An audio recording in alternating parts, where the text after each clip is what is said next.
observación a la palabra de Dios. Capítulo 12, versículo 33. Y decía esto dando a entender de qué muerte iba a morir. Le respondió la gente: nosotros hemos oído de la ley que el Cristo permanece para siempre. ¿Cómo pues dices tú que es necesario que el Hijo del Hombre sea levantado? ¿Quién es este Hijo del Hombre? Entonces Jesús les dijo: aún por un poco está la luz entre vosotros.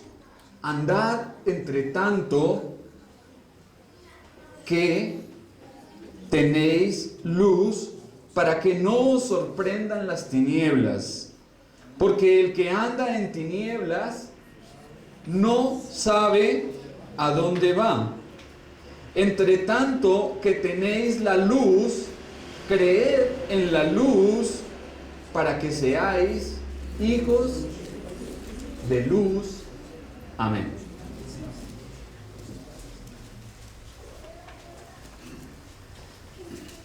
En el contexto, nuestro Señor estaba hablando a los judíos y les ha dicho que es necesario. Primero observamos que les dijo que era necesario que el grano de trigo cayese en tierra y muriera, para que de esa forma llevase mucho fruto.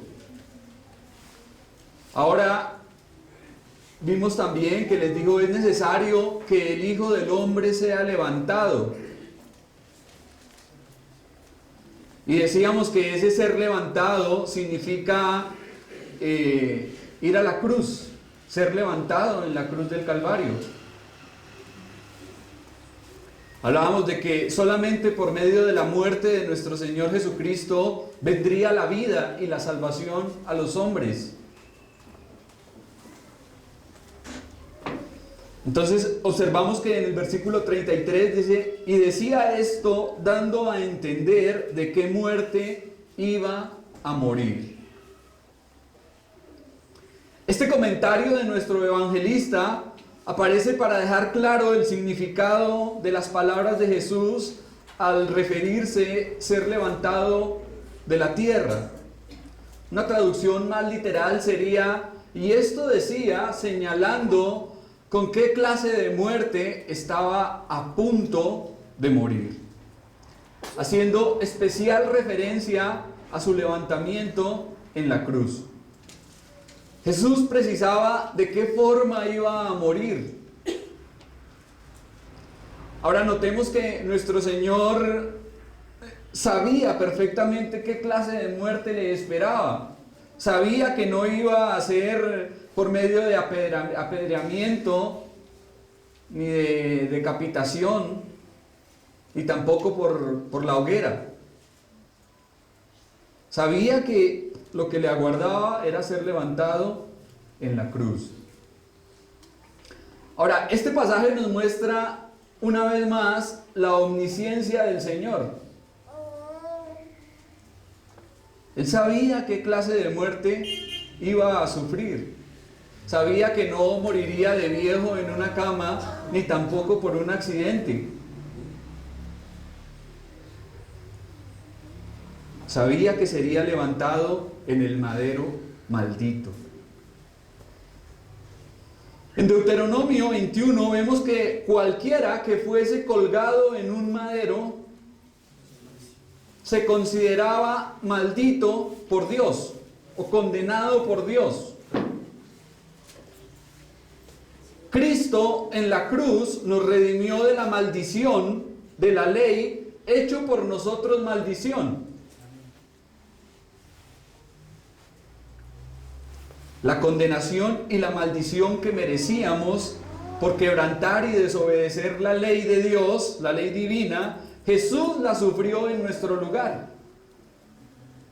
De esta forma fue levantado en maldición.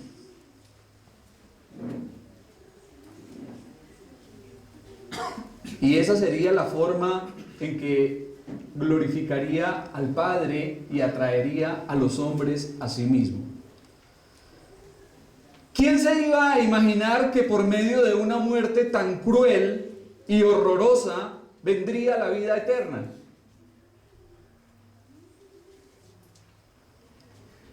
La crucifixión se trataba del suplicio más despiadado y salvaje adoptado por los romanos, quienes tal vez se inspiraron en la antigua costumbre del empalamiento, inventada posiblemente por los persas y los fenicios.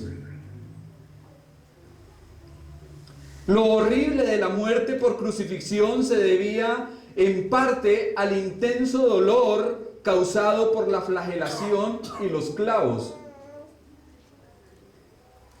Además, la deshidratación por la pérdida de sangre y la calentura producían una sed intolerable. Mientras una persona estaba allí clavada en la cruz, su cuerpo estaba desangrándose, estaba perdiendo líquidos, y eso le producía un calor, una fiebre intensa por todo el cuerpo, además una sed intolerable. Vemos que una de las palabras que nuestro Señor dice allí en la cruz es: tengo sed. A esto hay que agregar la vergüenza que sufría el condenado al verse desnudo ante los curiosos que pasaban insultándole. Realmente nuestro Señor Jesucristo en la cruz estaba desnudo. No tenía nada en su cuerpo. La gente pasaba y le escarnecían, se burlaban de él, le insultaban, le injuriaban, y él estaba allí sin nada en su cuerpo, totalmente desnudo. El crucificado moría lentamente por exceso de sangre en el corazón debido a la obstrucción circulatoria.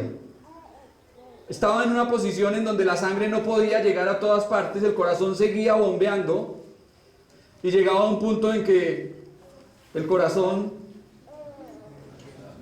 no daba más porque la sangre quedaba ahí acumulada en él. Combinado a la fiebre traumática y el agotamiento. Para acelerar la muerte de un crucificado se le quebraban las piernas con un martillo, costumbre llamada crurifragium.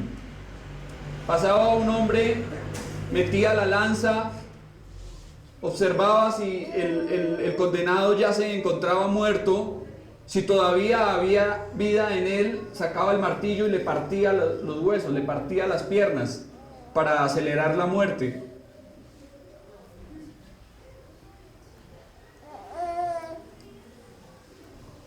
Se le pasaba con una lanza o bien se le ahogaba con humo.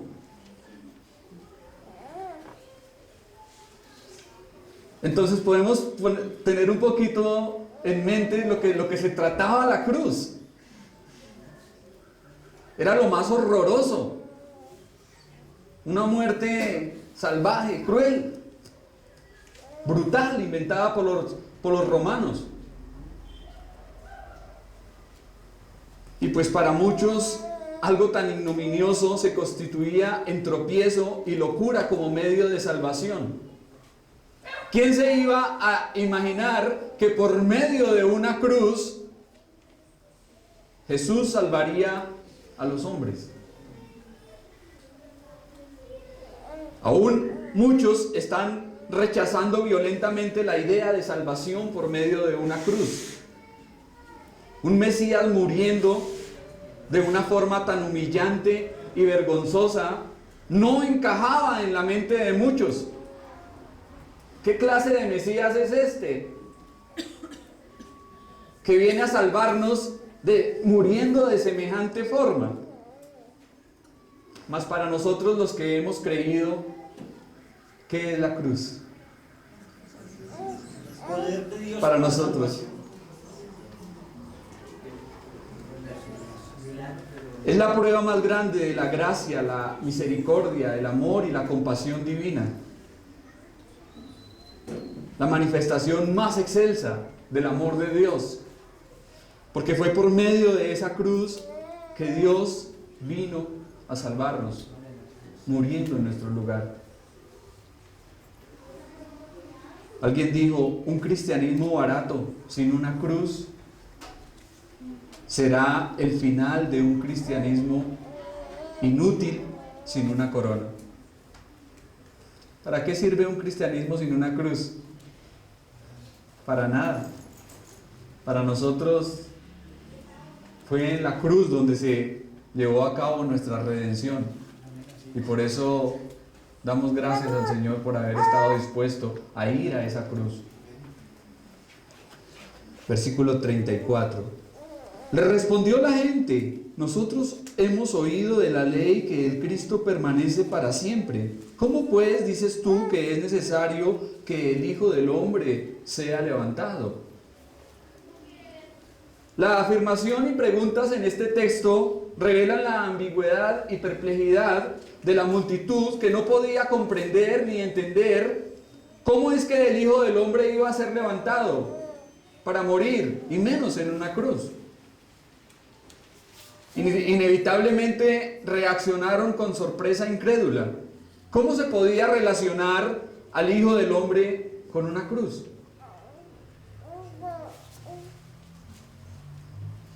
¿Acaso no era el general invencible de los ejércitos celestiales? ¿No iba a durar su reino para siempre? Las palabras de nuestro Señor no concordaban con el concepto que tenían del Mesías victorioso, que estableciera un reino político y terrenal sin final. Se habían quedado con la idea de un Mesías glorioso y eterno, y no con la de un Mesías sufriente y agónico. Los judíos relacionaban al Hijo del Hombre con el reino eterno. Entonces, ¿por qué este Jesús, que se hablaba de sí mismo como el Hijo del Hombre, estaba anunciando el final de su reino antes de empezarlo? Ahí había una aparente contradicción, y por eso le dicen al Señor: bueno, la doctrina general del Antiguo Testamento, de la ley, lo que hemos visto es que el Mesías permanece para siempre. Y claro, estaba en el Antiguo Testamento, en pasajes como Daniel 7:14, que dice que su dominio es dominio eterno, que nunca pasará, y su reino uno que no será destruido. También en Isaías 9:7 dice que lo dilatado de su imperio y la paz no tendrán límite sobre el trono de David y sobre su reino, disponiéndolo y confirmándolo en juicio y en justicia desde ahora y para siempre. Entonces, por pasajes como esos, los judíos decían: no, el reino del Mesías debe ser un reino ¿qué? Eterno. Entonces, ¿cómo es que viene a decir que va a establecer un reino, pero que va a morir? Ahí había una contradicción. Pero estaban obviando también pasajes del mismo Antiguo Testamento que decían que el Señor Jesucristo debería ir como cordero al matadero. Isaías 53. Otros pasajes como Daniel 9:26, que dice que se le quitaría la vida al Mesías. Entonces, ¿cuál era el problema de estos judíos? ¿En qué radicaba fundamentalmente lo que les estaba ocurriendo aquí? ¿De interpretación? En la interpretación de algunos pasajes sin tener en cuenta otros.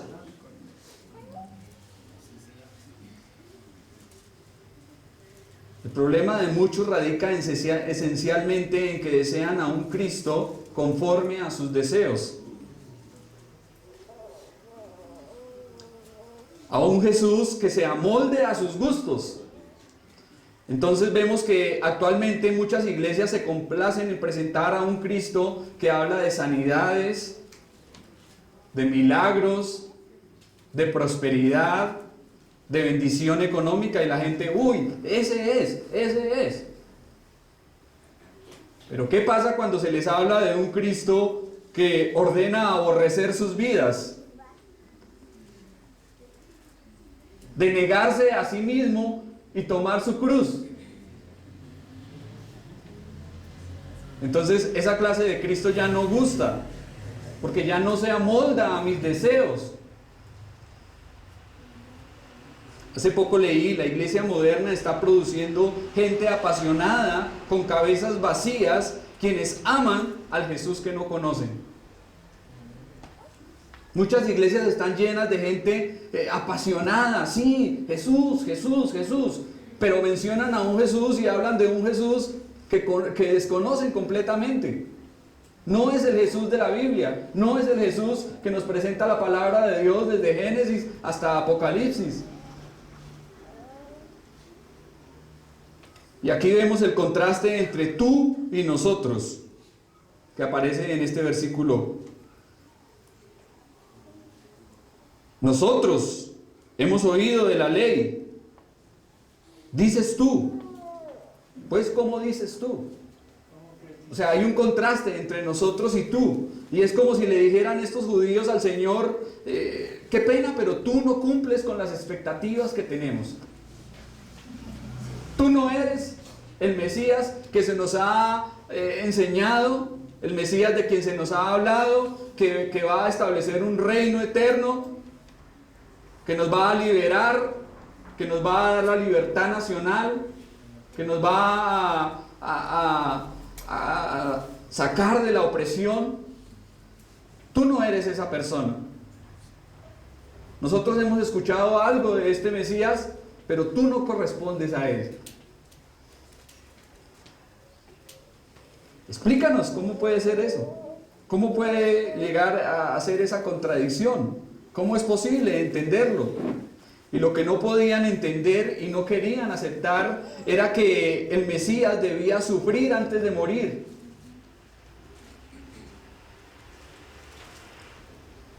Que el sacrificio debía ser antes de su manifestación en gloria.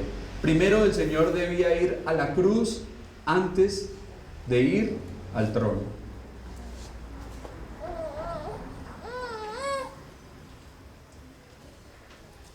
Gran parte de las equivocaciones religiosas se explican por un conocimiento parcial de la Escritura. Muchas de las falsas doctrinas y de las herejías que escuchamos y vemos actualmente se deben precisamente a esto, a que la gente dice, no, pero es que la Biblia dice, como lo estaban haciendo estos judíos, no, pero es que en el Antiguo Testamento, es que nuestra ley dice, sí, la ley decía, pero también decía algo que no estaban teniendo en cuenta. Y así vemos a mucha gente hoy en día. No hay herejía que se defienda con tanta obstinación ni que cueste tanto refutar como la basada en una interpretación torcida de algún pasaje. Esa es la herejía más fuerte. Cuando se coge un pasaje de la Biblia y dice, sí, mire, pero es que ahí la Escritura dice, pero no le están dando una interpretación correcta, sino que están haciéndole decir al pasaje cosas que no dice. No estaban teniendo en cuenta todo el contexto general de la Escritura.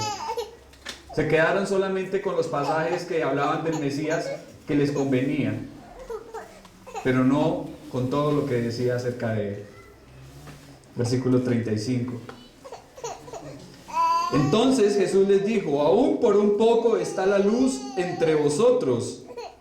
Andad entre tanto que tenéis luz, para que no os sorprendan las tinieblas. Porque el que anda en tinieblas no sabe a dónde va.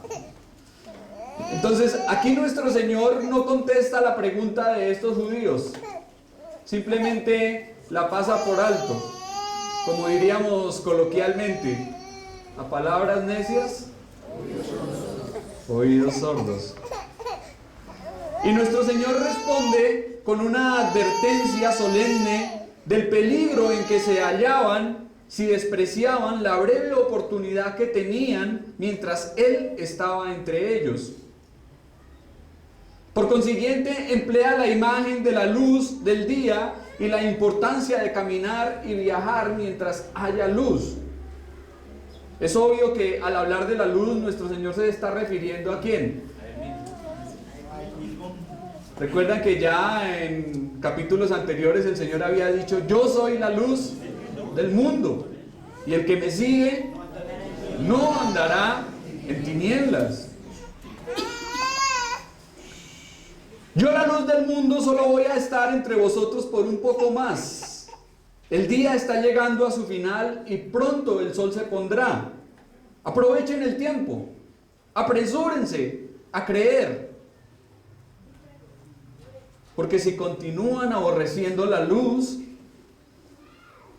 todas las respuestas a sus especulativas preguntas serán inútiles. Más importante que lo que les pueda decir con respecto a la pregunta que me acaban de hacer, aprovechen el tiempo rápidamente, crean en mí, crean. Hemos visto que ese es el propósito general del Evangelio. Estas cosas se han escrito para que creamos que Jesús es el Cristo, el Hijo de Dios, y para que creyendo en su nombre tengamos vida eterna. Ese es el propósito del Evangelio. Si continuaban aborreciendo la luz, inútiles serían todas las respuestas. Cristo les advierte del grave peligro de seguir en las tinieblas de su oscuridad. Urgentemente necesitaban acudir a Él, andar en Él. Caminar es un verbo, una expresión metafórica que enfatiza en una relación de compromiso, no solamente en una decisión, sino en una relación de compromiso con Cristo. Entonces, ¿qué debían hacer? Creer y caminar en Él.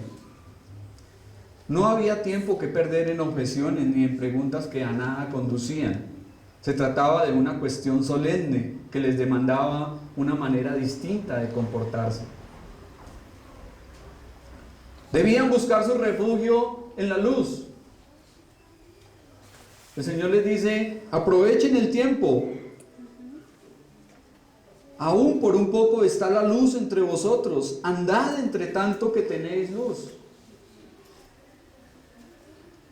Emprendan su viaje hacia la eternidad y aprovechen el tiempo entre tanto que estoy con ustedes.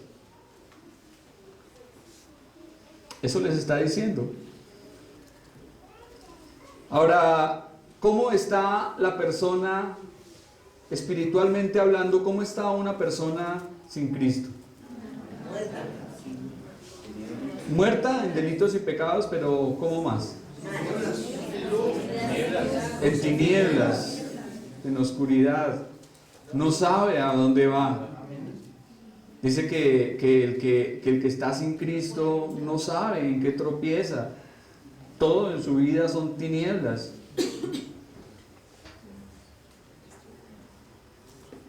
Pero la persona que camina con Jesús se libra de todas esas cosas. Vive en la luz, anda en la luz. Ahora, esto también nos lleva a pensar en que las oportunidades hay que aprovecharlas ¿cuándo? Cuando se presentan. Las oportunidades hay que cogerlas en el momento que se dan. En la vida hay que hacer cosas a tiempo o no se harán. Hay trabajos que no podemos hacer más que cuando tenemos la fuerza física para hacerlos. Hay estudios que se deben realizar mientras se tiene la mente y la memoria para hacerlos. Y lo mismo es con el Señor. Las oportunidades que se nos presentan de salvación y de gracia debemos tomarlas en el momento. Mucha gente dice: no, yo después. Estoy muy joven para consagrar mi vida a Dios. Y después, no, ya terminé mi carrera, ya soy profesional. No, ahorita no, porque estoy en el mejor momento de mi vida. Estoy en la etapa más productiva. Ganando plata. Dejémoslo para después. Y ya después dice: no, pero ya soy muy viejo, ya con 50 años, ¿ya para qué? Si ya no le puedo servir a Dios, porque eso ya no tengo buena memoria, ya se me dificultan las cosas. Ya está muy tarde. Y pasa lo del hombre que perdió su caballo. Un hombre perdió su caballo y resulta que no lo encontró. Y el caballo vino a aparecer por allá muchos años después, cuando ya estaba viejo. Y llegó y se le apareció el caballo y dijo, bueno, ahí está su caballo. Sí, ese era su caballo, pero ¿para qué le servía ahora? ¿Para qué le servía un caballo viejo? Enfermo, que ya no servía para nada. Y así pasa muchas veces con Dios, ¿no? Decimos, bueno, Señor, aquí está tu caballo. Pero ya cuando ya estamos entrando a la etapa en donde cesan los dientes, en donde se encorvan los hombres fuertes, se empiezan a caer las muelas, se cae el cabello, se caen los ojos. Ahí está tu caballo, Señor. Sí, pero ¿ya para qué sirve? Debemos entregarle al Señor lo mejor de nuestras vidas. Y mientras en nosotros haya juventud, mientras en nosotros haya alientos, haya vida, consagrémoslo al servicio al Señor. Sirvámosle ahora que podemos hacerlo. Porque si decimos no, después, tal vez de pronto después no llegue. O sea, demasiado tarde.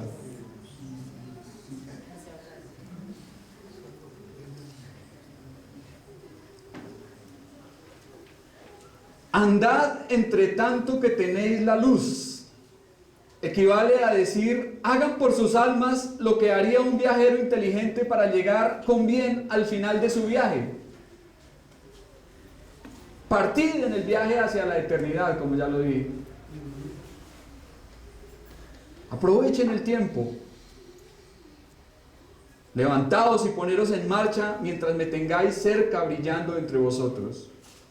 Y termina diciendo, para que no os sorprendan las tinieblas. Nuestro Señor advierte a los judíos las cosas que les iban a venir por su rechazo a Él. Israel como nación quedaría totalmente desamparada, quedaría judicialmente condenada. Conocerían dispersión, desdicha y calamidades indecibles. No se alcanzaban a imaginar todo lo que les sobrevendría. Desde el momento en que nuestro Señor anuncia esto hasta el momento de la destrucción de Jerusalén y del templo en el año 70. Miles y miles de judíos fueron asesinados en el templo.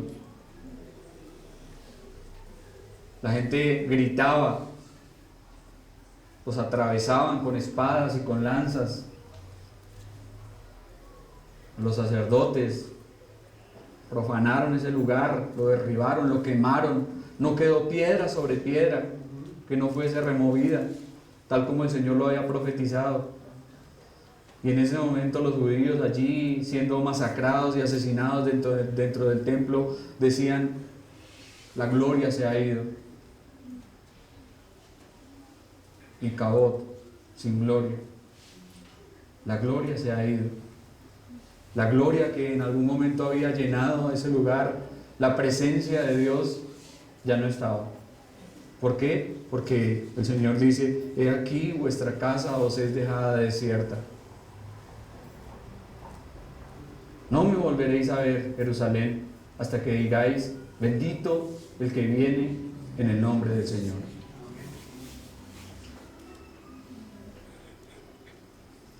A los judíos les ocurrió como a un hombre forzudo ciego, enloquecidos ante su propia desdicha y sin embargo incapaces de escapar de ella. El tiempo para hacer el bien es corto y limitado. Aprovechemos las oportunidades, mis hermanos, como ya lo dije. El día está llegando también a su final. El tiempo de gracia un día terminará. Un día la puerta se cerrará. Un día la gente querrá buscar a Dios, pero no lo van a hallar. Aprovechemos las oportunidades que tenemos, porque un día solo quedará el lago que arde con fuego y azufre.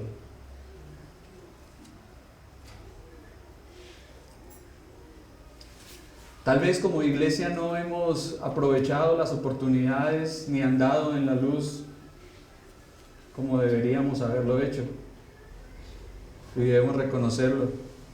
Tal vez hemos sido negligentes, descuidados en hacer la obra de Dios, en ser luz en este mundo, en ser sal de la tierra. La iglesia hoy en día se encuentra en un periodo de comodidad. El Señor habla a la iglesia en la Odisea, en el último de los mensajes Apocalipsis, y dice: tú dices, me he enriquecido y de nada tengo necesidad. Era una iglesia rica, una iglesia que no le faltaba nada, que vivía cómoda.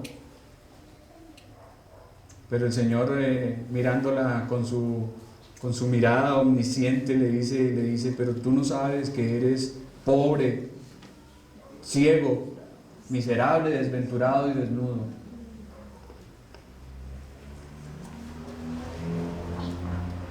Lamentablemente esa iglesia representa el periodo por el que está atravesando la iglesia actual.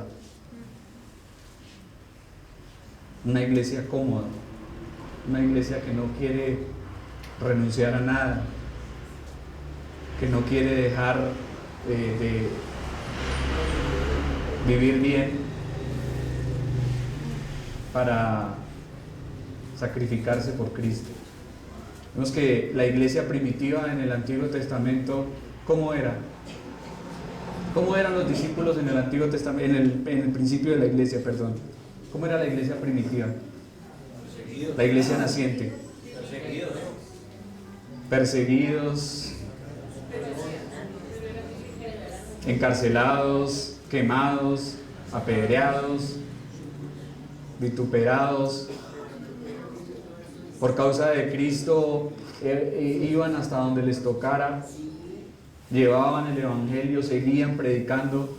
Antes de llamarse cristianos se les llamó los del camino, porque ellos iban por los caminos, por allá, lejos, predicando al Señor. Se negaban a sí mismos, vendían sus propiedades, vendían sus cosas y las llevaban a los pies de los apóstoles para tener que todo fuera un bien común.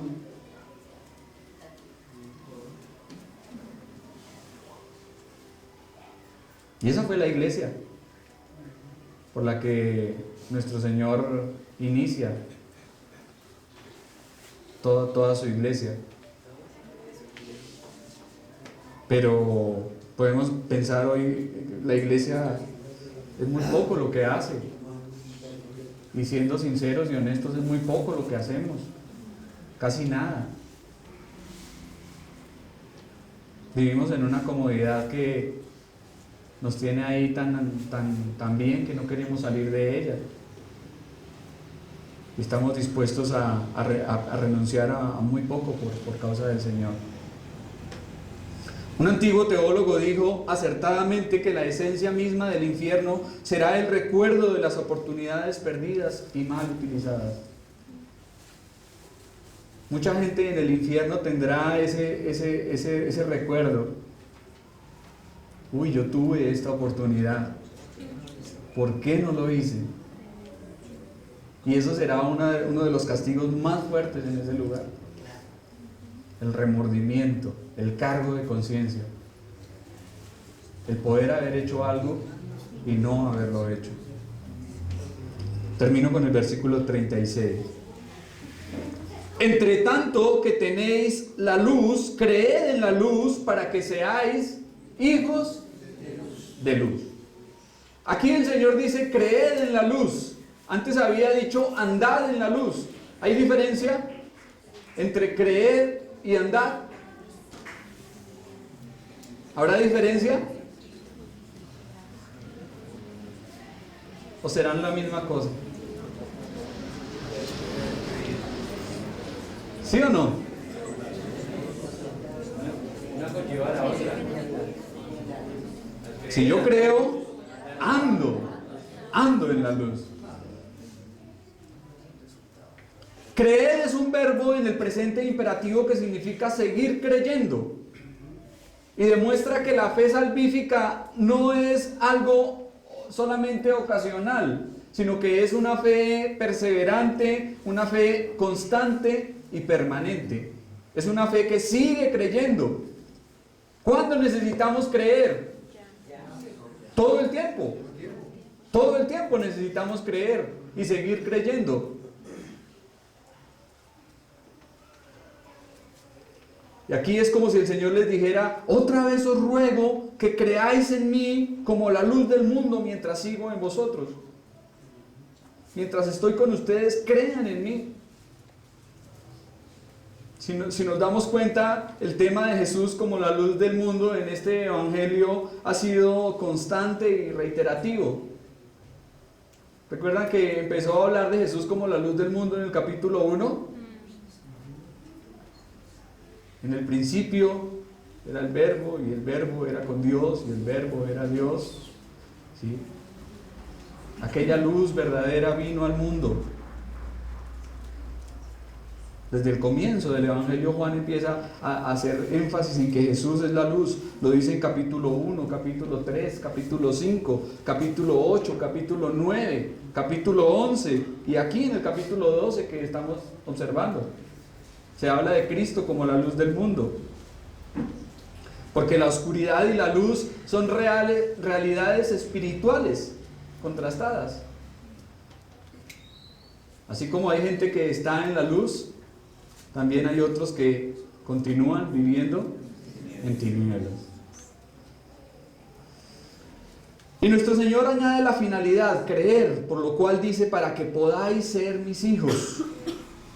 Tener luz en vuestros corazones y conciencias, luz en vuestras vidas y en vuestro porvenir. La expresión hijos de luz es un hebraísmo que significa ser puesto muy cerca de la luz o bajo su plena influencia. Para llegar a ser hijo de luz es necesario el nuevo nacimiento, la conversión o la regeneración. Esta mañana con mis hermanos hablábamos acerca de este maravilloso tema y decíamos que nacer de nuevo es ser una nueva criatura, tener una nueva vida, ser cambiado, ser convertido, gozar de la vida de Dios, tener una nueva naturaleza, odiar lo que antes amábamos.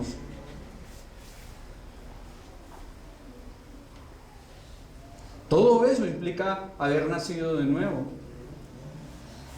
tener la vida de Dios por medio de su Espíritu Santo, ser convertido.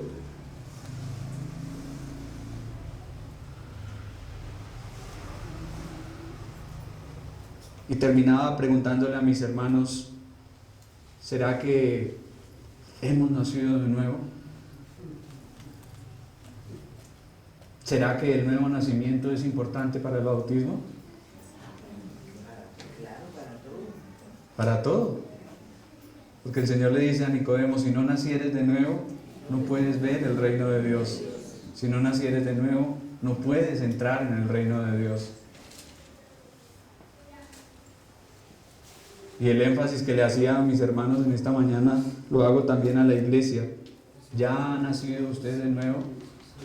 ¿Ya nació de nuevo? ¿Odia lo que antes amaba? ¿Vive una nueva vida para Dios? ¿Ha experimentado en su vida ese cambio que solamente Dios puede dar? ¿O ha cambiado de religión? Antes iba a misa y ahora viene a culto. Tristemente eso pasa a muchos que dicen ser cristianos. Antes iban a misa y ahora vienen al culto, pero en sus vidas no ha ocurrido nada. Y mientras no ocurra nada, no hay nada.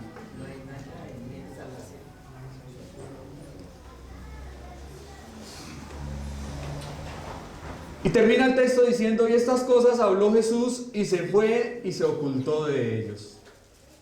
Nuestro Señor había terminado su discurso y también su ministerio público. No volvería a discutir con las multitudes ni a realizar otras señales. Tampoco volvería a decirles que creyesen en Él. Por eso la escena que Juan presenta aquí es una escena que impresiona. Porque la gran masa de judíos estaba completamente indiferente y estéril ante todo lo que presenciaron, oyeron y vieron de nuestro Señor. La gran mayoría de ellos estaban completamente como si nada hubiese ocurrido, indiferentes, apáticos. No habían podido creer en el Señor. Pero como aplicación y reflexión práctica para nosotros podemos preguntarnos, ¿somos portadores de la luz del Señor? ¿Estamos permitiendo que su luz brille a través de nosotros? Algunos cristianos por ahí he escuchado que dicen que nosotros somos luz. No, nosotros no somos la luz. La luz es Cristo. Cristo es la luz del mundo. Pero nosotros somos luminares de Cristo en este mundo. ¿Qué es un luminar? Algo que alumbra. Un portador de la luz. O sea, que la luz del Señor se puede ver a través de nosotros. Cuando otras personas lo ven a usted y me ven a mí, no nos ven a nosotros. ¿Deben ver a quién? A Cristo. A Cristo. Porque Él es la luz del mundo. Pero vivimos de esa forma que cuando otros nos vean, glorifiquen al Señor. ¿Realmente somos luz de Cristo en este mundo? ¿Pueden otros ver a Cristo en sus acciones?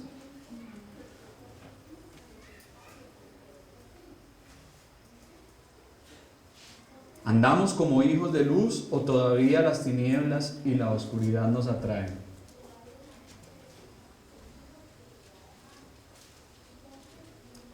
Una vez leía un pasaje en el Nuevo Testamento que me sorprendió. Decía, mira que la luz que hay en ti no sean tinieblas.